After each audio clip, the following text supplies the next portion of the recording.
আসসালামু আলাইকুম ওয়া রাহমাতুল্লাহি ওয়া বারাকাতুহু।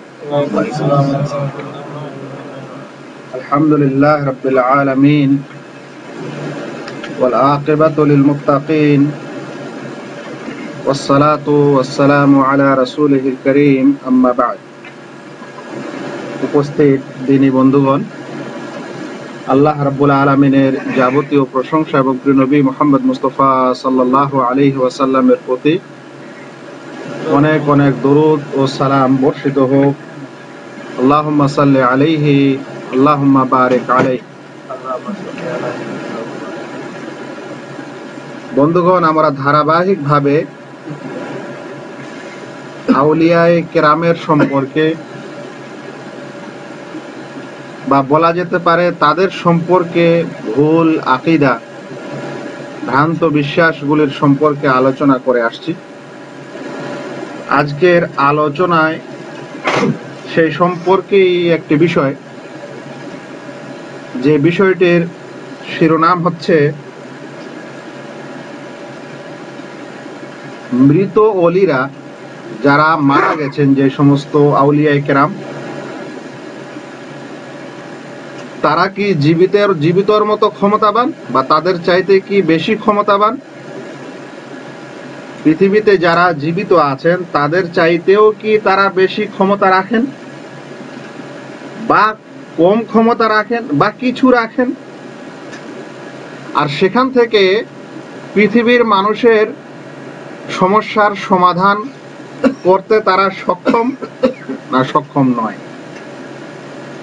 এই কারণে বিষয়টি আলোচনা করতে হচ্ছে যে আজ দরগাহ এবং মাজারের দিকে লক্ষ্য করলে এই বিষয়টি ক্লিয়ার বোঝা যায় যে ওখানে যে সমস্ত লোকেরা ছুটে যাচ্ছে তারা এটা বিশ্বাস রাখে যে আমাদের যা কিছু সমস্যা হয়েছে সেই সমস্ত সমস্যা বা আমাদের অবস্থা আমাদের পীর বাবা বা খাজা বাবা জানতে পারেন।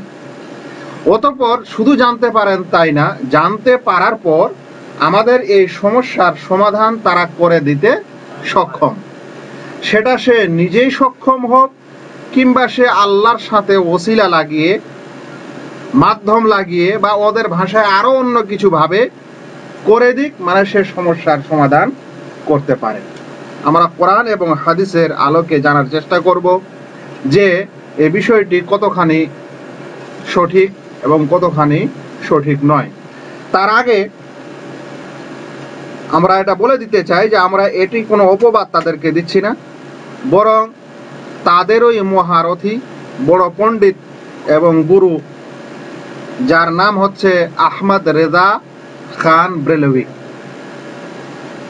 এই আহমদ রেজা খান ব্রেলভির যেই বিশেষ বইটির নাম বাহরে শরিয়াত, সেই বইটিতে তারা নিজের এই আকীদাকে ব্যক্ত করেছেন। আউলিয়ায়ে কেরাম अपनी कब्रों में हयात आबादी के साथ जिंदा हैं। যে কথাটার খণ্ডন আমরা গত সপ্তাহে করেছি যে আউলিয়ায়ে কেরাম কি কবরে জীবিত? তারা বলছেন যে তারা চিরন্তন জীবনের সাথে কবরে জীবিত। তারপরে বলছেন और उनके इल्म ও ইদরাক, তাদের জ্ঞান এবং অনুভূতি এবং শ্রবণ ও দর্শন और समा ও बसर पहले की बनिस्बत बहुत ज्यादा कवी हैं, প্রথমের তুলনায় অনেক বেশি শক্তিশালী। তাহলে তাদের যেমন এটা বিশ্বাস যে কবরে তারা জীবিত, তেমন এটাও বিশ্বাস যে তাদের শ্রবণ ও দর্শন ক্ষমতা, তাদের জ্ঞান এবং অনুভূতি শক্তি পৃথিবীর জীবনের চাইতেও কি বেশি। এই কথা বাহরে শরিয়াত পৃষ্ঠা নম্বর 58 দেখা যেতে পারে। আর মনে হয় এ কারণেই মানুষেরা সেই কবরে বা খাজা বাবার দরগাহে মানুষেরা ছুটে যায়। আমরা জানবো যে কোরআন এবং সুন্নতে এবং সালাফে সালেহিনদের আমলে এরকম তাদের কিছু বিশ্বাস আছে কি নেই বা কতখানি কোরআন এবং সুন্নতে বিষয়ে আলোচনা হয়েছে। প্রথমত, বিষয়টি খণ্ডনের পূর্বে আমি একটি আপনাদের যুক্তি শোনাতে চাই। যুক্তিটি হচ্ছে, পৃথিবীতে আমরা যেই পেশার মানুষ বসবাস করছি, ধরেন আপনাদের মধ্যে কেউ রাজমিস্ত্রি আছেন, কেউ কাঠমিস্ত্রি আছেন, কেউ শিক্ষক আছেন, কেউ নেতা আছেন, কেউ ইঞ্জিনিয়ার আছেন, কেউ ডাক্তার আছেন, কেউ মেকানিক আছেন।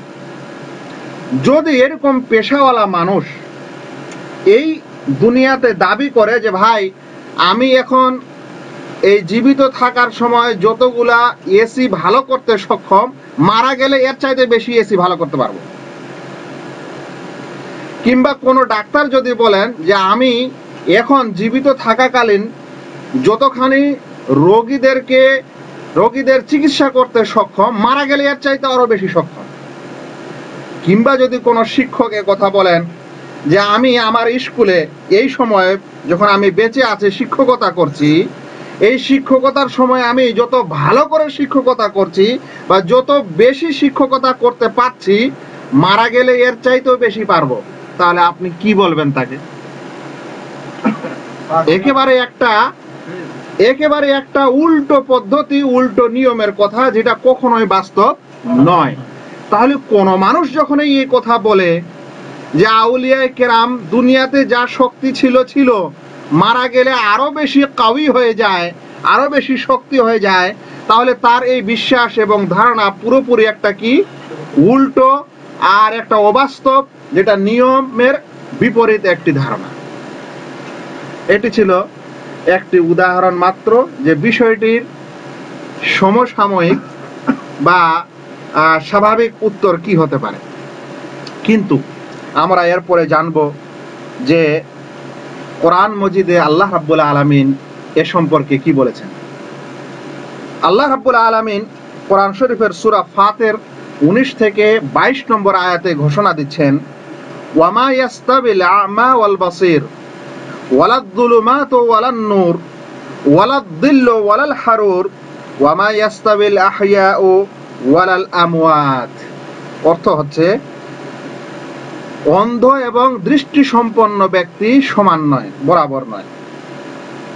ওয়ালাদ যুলুমাতু ওয়ালান নূর, আর না তো অন্ধকার আর না আলো বরাবর, আর না ছায়া আর না রোদ বরাবর, আর না জীবিত এবং মৃতরা বরাবর। আল্লাহ রাব্বুল আলামিন এখানে এমন দুটি জিনিসের বর্ণনা দিচ্ছেন যেটা এক অপরের বিপরীত। যেমন অন্ধ হওয়া আর দৃষ্টি সম্পন্ন ব্যক্তি হওয়া, দুটো এক অপরের কি বিপরীত। অন্ধকার এবং আলো এক অপরের কি বিপরীত। ছায়া এবং রোদ এক অপরের কি বিপরীত। মৃত এবং জীবিত এক অপরের কি বিপরীত। আল্লাহ রাব্বুল আলামিন একটি এমন উদাহরণ দিচ্ছেন যে প্রত্যেক মানুষে এটা কি বুঝতে পারে যে এই দুটো কখনো কি নয়, বরাবর নয়, এক নয়।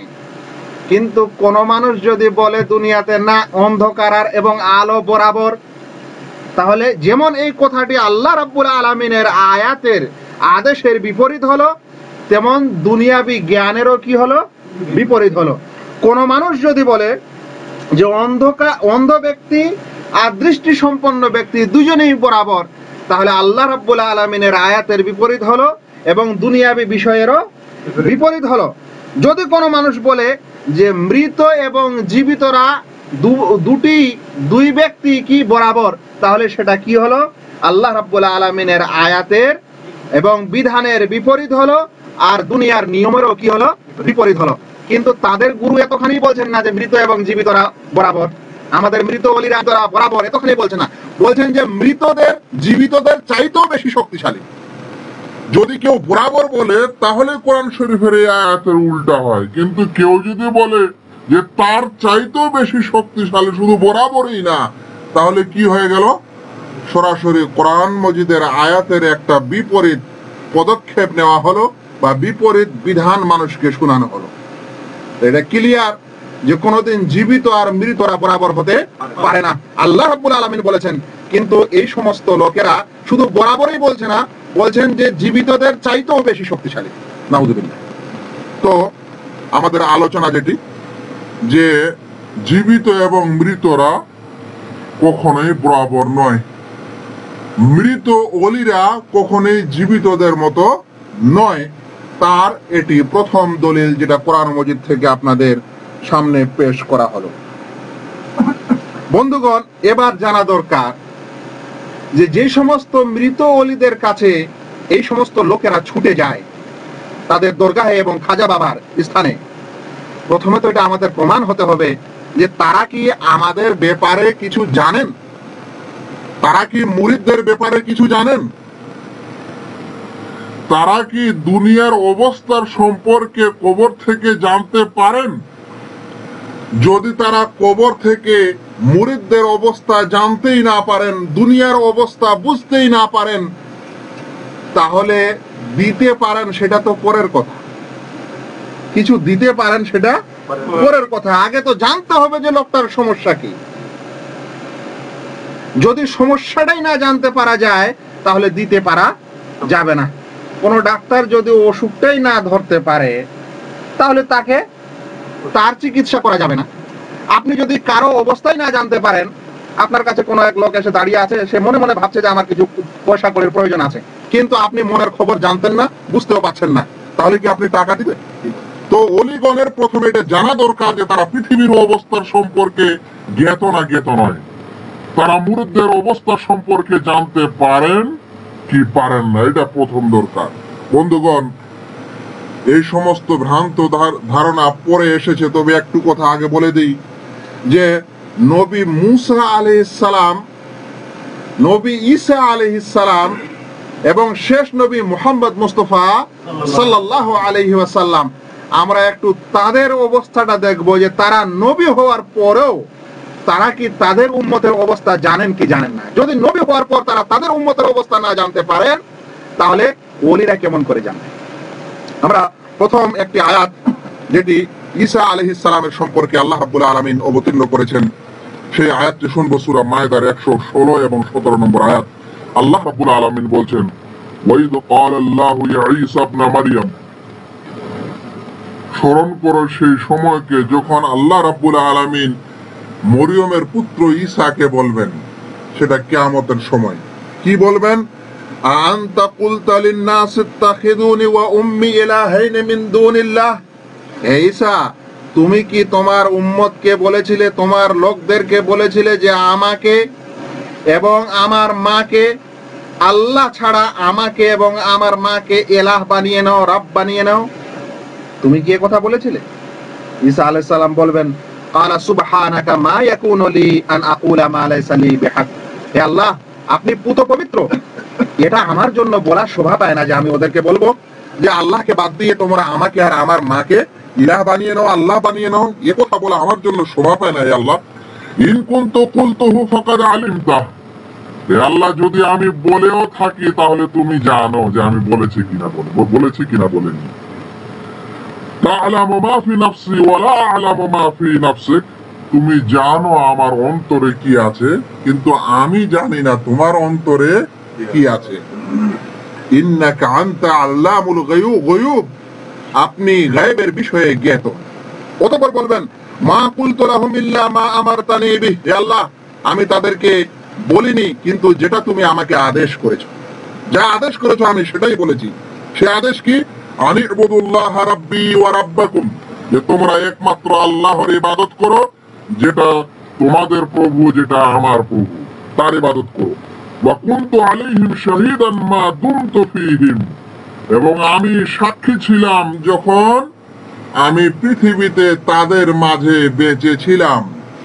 যতদিন ধরে আমি তাদের মাঝে ছিলাম আমি এই কথার উপর সাক্ষী ছিলাম, আমি এদের অবস্থা অবলোকন করেছিলাম। ফালাম্মা তাওয়াফাইতানি, যখন তুমি আমাকে ওয়াফাত দাও, মৃত্যু দাও, কুনতা আনতার রাকিবা আলাইহিম, তখন তুমি তাদের অবস্থা সম্পর্কে তুমি জানো, তুমি তাদের অবস্থার রক্ষক। ওয়া আনতা আলা কুল্লি শাইইন শাহীদ, এবং তুমি সব কিছুর বিষয়ে সাক্ষ্য।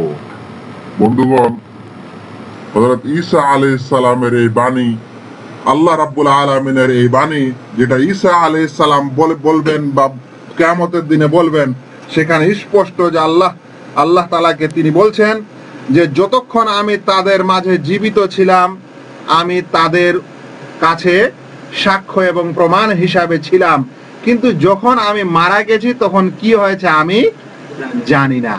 তাহলে ঈসা নবী সাল্লাল্লাহু আলাইহি সাল্লামের মতো নবী, তিনি যদি বলেন যে মৃত্যুর পর কি হলো না হলো আমি জানি না, আর আমাদের দেশের এবং কিছু কথিত ওলিরা যদি বলে বা তাদের মুরিদরা যদি বলে যে না আমাদের পীর সাহেবেরা জানতে পারছেন, তাহলে এই ধারণাটা কেমন ধারণা? হযরত ঈসা আলাইহিস সালাম জানতেই পারেননি। আর যদি তিনি জানতেও পারতেন তাহলে কি তিনি এই সমস্ত লোককে তাদের এই ভুল জিনিস থেকে ফেরত করতে পারতেন কি? ঈসা নবীর উম্মতেরা যেটা সবচেয়ে বড় ভুল করেছে বা খ্রিস্টানেরা যেটা শুরু করেছে সেটা হচ্ছে তারা আল্লাহকে আল্লাহর সাথে স্বয়ং তাকেই শরীক করে দিয়েছে, অংশী করে দিয়েছে। কি তাদের ভুল? তারা বলেছে যে ঈসা হচ্ছে আল্লাহর পুত্র বা ছেলে। আল্লাহ রাব্বুল আলামিন এই কথায় খুবই কঠোর ভাবে কোরআনে বলেছেন যে আকাশ পাতাল ফেটে যাবে এদের কথার মাধ্যমে। এরা এমন জঘন্য কথা বলে যে আমার ছেলে আমার পুত্র ঈসা, এমন কথা বলে। আল্লাহ তাআলা মানুষকে নিজের পুত্র বানিয়ে নিয়েছে এমন কথা বলে, আকাশ ফেটে যাবে এমন কথা বলে। তো এরকম শিরকের কাজ তারা করেছে। বলেন তো ঈসা নবীকে এটা কি খুব ভালো লাগবে বা ভালো লাগে তাকে এরকম করা, যে তার উম্মত এরকম করে? সবচেয়ে জঘন্য গুনাহ, সবচেয়ে বড় গুনাহ শিরক করেছে তার উম্মত। ঈসা নবী যদি কবর থেকে এটা দূর করতে পারতেন, এটা রোধ করতে পারতেন, এটা রুখতে পারতেন, তাহলে করতেন না? তাহলে ঈসা নবী সাল্লাল্লাহু আলাইহি ওয়াসাল্লাম তো পারছেন না, তার উম্মত শিরকে লিপ্ত হয়ে গেছে। মূসা আলাইহিস সালামের উম্মত তারাও বলেছে যে ওয়াকালাতিল ইয়াহুদ ওযায়র ইবনুল্লাহ, ইহুদি বলেছে যে ওযায়র হচ্ছে আল্লাহর পুত্র। ওরাও এরকম জঘন্য শিরক করেছে। বলেন তো মূসা আলাইহিস সালাম যদি পারতেন কবর থেকে, তাহলে তাদের এরকম জঘন্য গুনাহ থেকে দূরে রাখতেন না? কিন্তু তারা পেরেছেন কি? তাহলে নবী সাল্লাল্লাহু আলাইহি সাল্লাম আল্লাহর প্রিয় বান্দা, সবচেয়ে প্রিয় বান্দা, তারা যদি তাদের উম্মতের অবস্থা সম্পর্কে না জানতে পারেন মৃত্যুর পর, এবং জানতে পারলেও যদি তাদের অবস্থাকে ফিরাতে না পারেন, তাহলে পীর বাবারা কেমন করে জানতে পারবে আর কেমন করে ফিরাবে? এটা ছিল ঈসা আলাইহিস সালামের সম্পর্কে একটি আয়াত, যেটা আমি আপনাদের সামনে তুলে ধরলাম। এবার প্রিয় নবী মুহাম্মদ মুস্তাফা সাল্লাল্লাহু আলাইহি সাল্লাম সাইয়্যিদুল মুরসালিন, নবীদের সর্দার এবং প্রধান, শেষ নবী ও শ্রেষ্ঠ নবী, তিনার সম্পর্কে একটি হাদিস শোনায়। হাদিসটি বুখারী এবং মুসলিমে এসেছে। জানি যে আমাদের নবী সাল্লাল্লাহু আলাইহি সাল্লামকে একটি হাউজে কাওসার করা হবে। ইন্না আতাইনাকা কাল কাউসার, আমি দান করেছি কি? কাউসার কি? কাউসার একটি চৌবাচ্চা, পানির একটি তালাব, যার দৈর্ঘ্যতা হচ্ছে 1 মাস রাস্তা অতিক্রম করার সমান। একজন মানুষ 1 মাস ধরে যদি কোন রাস্তা চলে যতদূর যাবে অতদূর হবে নবী সাল্লাল্লাহু আলাইহি সাল্লামের এই হাউজের দৈর্ঘ্যতা। আর পানি হবে দুধের মতো সাদা, আর ওই পানিটার সেন্ট হবে মুস্কে আম্বারের চাইতেও বেশি। সেখানে পানি পান করার জন্য যে পাত্রগুলি থাকবে তার সংখ্যা হবে আকাশের নক্ষত্র রাজির মতো। যে একবার পান করবে আর কখনো তাকে তৃষ্ণা লাগবে না।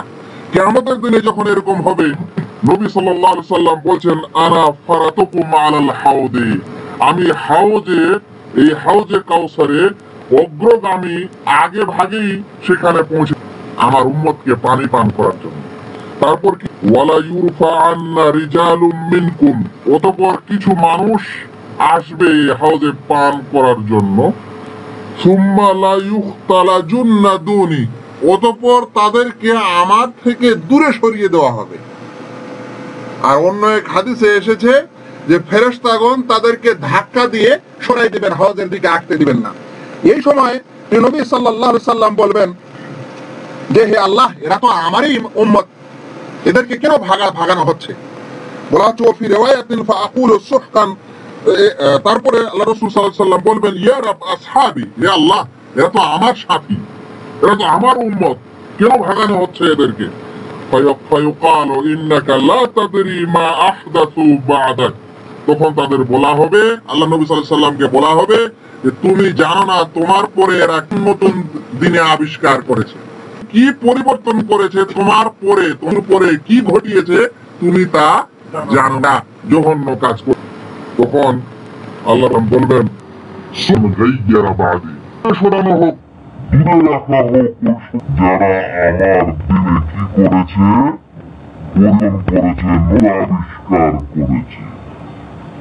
এই হাদিসটিকে বুখারী শরীফের কিতাবুর রাকাক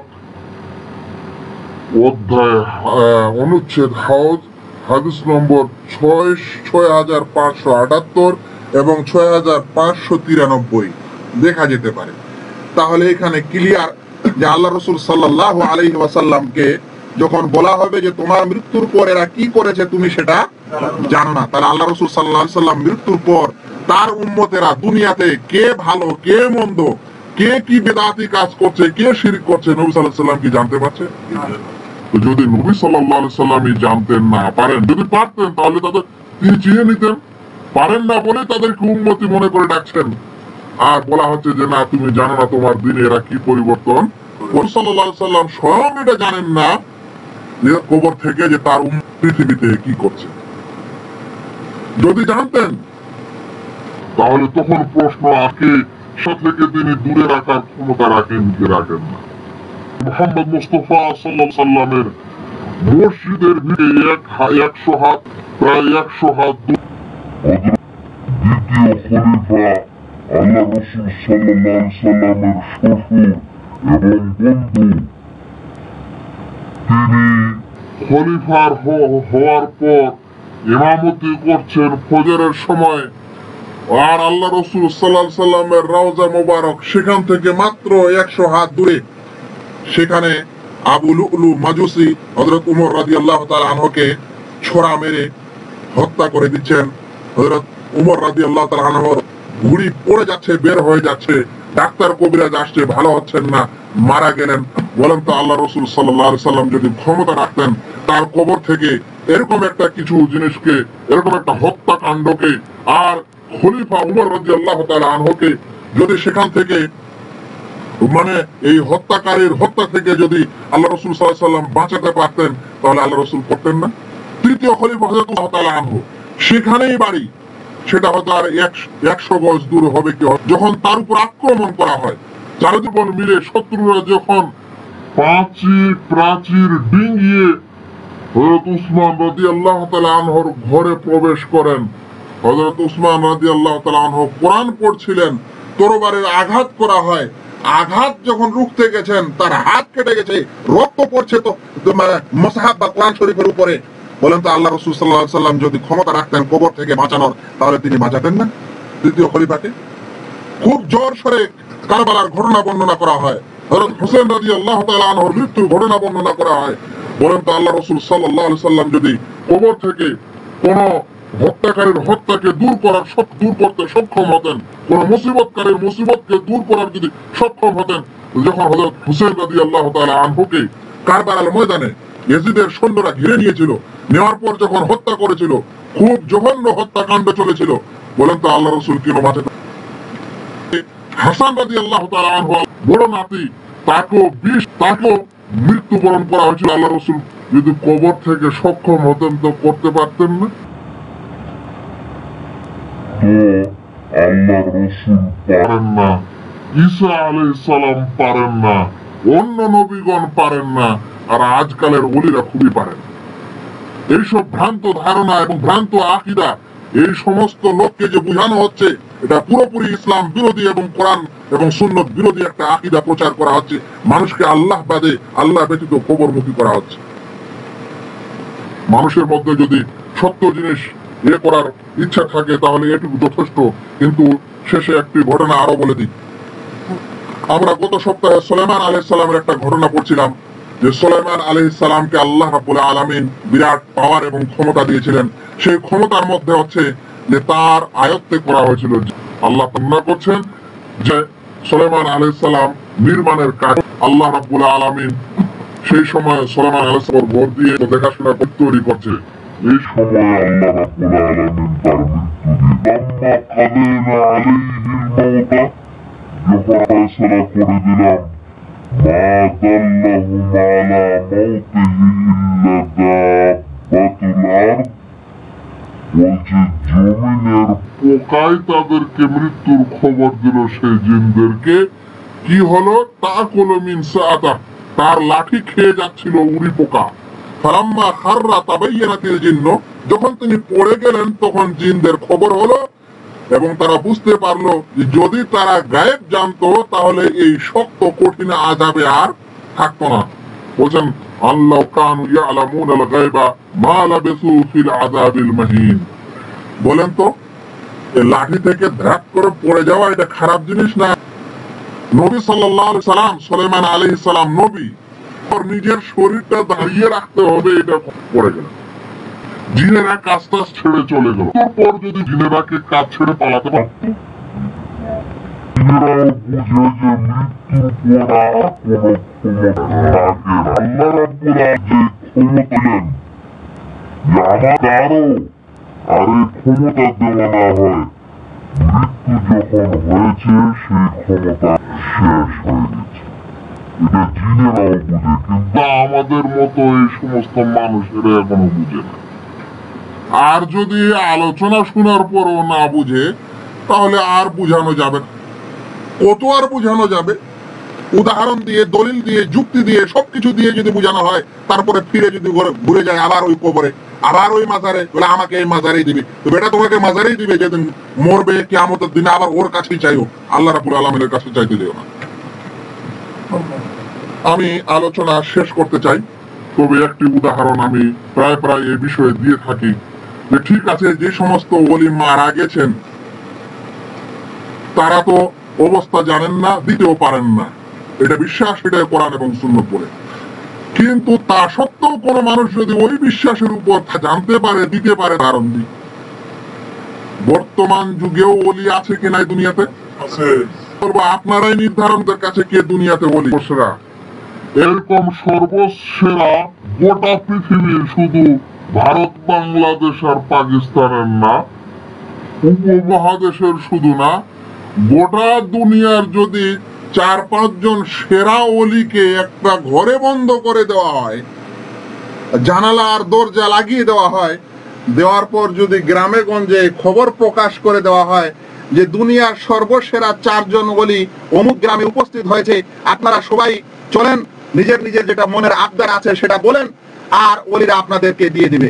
আর সমস্ত লোকেরা যদি ঘরের চারিদিকে এসে উপস্থিত হয়, ওলিরা বলতে পারবেন যে কতগুলা লোক হাজির হয়েছে? ওই সমস্ত 4 জন জীবিত ওলি বলতে পারবেন যে কত সংখ্যায় লোক উপস্থিত হয়েছে? তারা কি বলতে সক্ষম যে কে কি নজরানা আর উপটকন নিয়ে এসছে, কে কতগুলো হাঁস, মুরগি, ছাগল, জানি সোনা বানা নিয়ে এসছে, বলতে পারবে? যদি তারা সংখ্যায় না জানতে পারে, মানে কি কি নিয়ে এসছে সেটাই না, তাহলে দিবে কেমন করে? তবুও যদি বলে দিবে, তাহলে দিয়ে দেখাক, ওরা বলবে আমাদের। তাহলে এ তো স্পষ্ট একটা উজ্জ্বল উদাহরণ কোরআন শরীফের। আর এই সমস্ত ঘটনার পরেও যদি মানুষ না ঘুরে ফিরে ওই ওলির কাছে দৌড়ায়, ওলিদের কাছে, তাহলে ভাবতে হবে যে এইখানে। আর এরকম মানুষ যদি ফিরে না আসে আল্লাহ, তাহলে কেমন দিনেরা কার আলোচনা এখানে শেষ করতে চাই। আলোচনার সারাংশ হলো, এই সমস্ত নবী পৃথিবীতে এসেছিলেন, তারা সবাই মারা গেছেন। আর নবীরা যখন মারা গেছেন, তো ওলিরাও মারা গেছেন। আর নবী এবং ওলি আরো যাই হোক না কেন, মৃত্যুর পর কোনই ক্ষমতা রাখেন না। তারা তাদের উম্মতের অবস্থা এবং দুনিয়ার অবস্থা সম্পর্কেও বেখেয়াল। সেই কারণে ঈসা আলাইহিস সালাম কিয়ামতের দিনে আল্লাহ রাব্বুল আলামিনকে বলবেন যে হে আল্লাহ, আমি যখন তাদের মাঝে ছিলাম তখন আমি সাক্ষী ছিলাম, দেখেছিলাম কি হয়েছিল হয়নি, কিন্তু যখন মারা গেছি তখন আর আমি জানি না কি হয়েছে। আল্লাহ রাব্বুল আলামিনের প্রিয় বান্দা নবী মুহাম্মদ মুস্তাফা সাল্লাল্লাহু আলাইহি সাল্লাম কিয়ামতের দিনে হাউজে কাউসারে উম্মতেরা পানি আসবে, তখন তিনিও বলবেন আসতে দেন, আসতে দেন, ফেরেশতারা বাধা দিয়ে সরাবে। আল্লাহ রাসূল বলবেন কেন সরানো হচ্ছে? তখন তাকে বলা হবে যে তুমি জানো না তোমার মৃত্যুর পর এরা তোমার দিনে কি নতুনত্ব আবিষ্কার করেছে। তাহলে আল্লাহ রাসূল সাল্লাল্লাহু আলাইহি সাল্লাম পারেন না, এবং নবী মুহাম্মদ মুস্তাফা সাল্লাল্লাহু আলাইহি ওয়াসাল্লাম মৃত্যুর পর প্রচুর সৃষ্টি হয়েছে এবং অনেকগুলো সমস্যা সাহাবাদের উপর, হযরত উমর রাদিয়াল্লাহু তাআলা আনহুর উপর, হযরত উসমান রাদিয়াল্লাহু তাআলা আনহুর উপর, হযরত আবু বকরের যুগে যারা মানেও যাকাত দিতে চাচ্ছিল না, তাদের সঙ্গে লড়াই করতে হবে কি হবে না, এই সমস্যা হয়েছে। মদিনায় আক্রমণ হয়েছে, আর তার নিজের নাতি হযরত হাসান এবং হুসাইনকে হত্যা করা হয়েছে।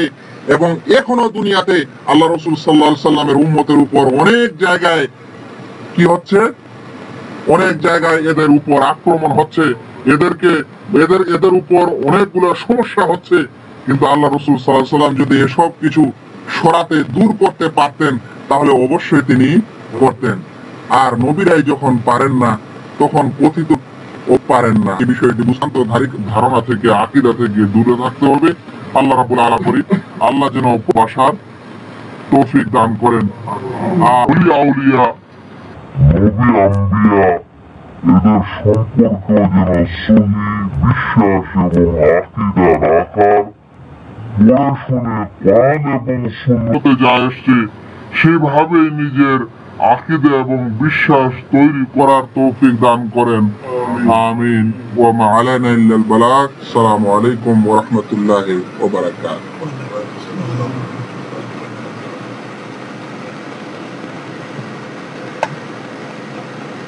কারো প্রশ্ন থাকলে করতে পারেন।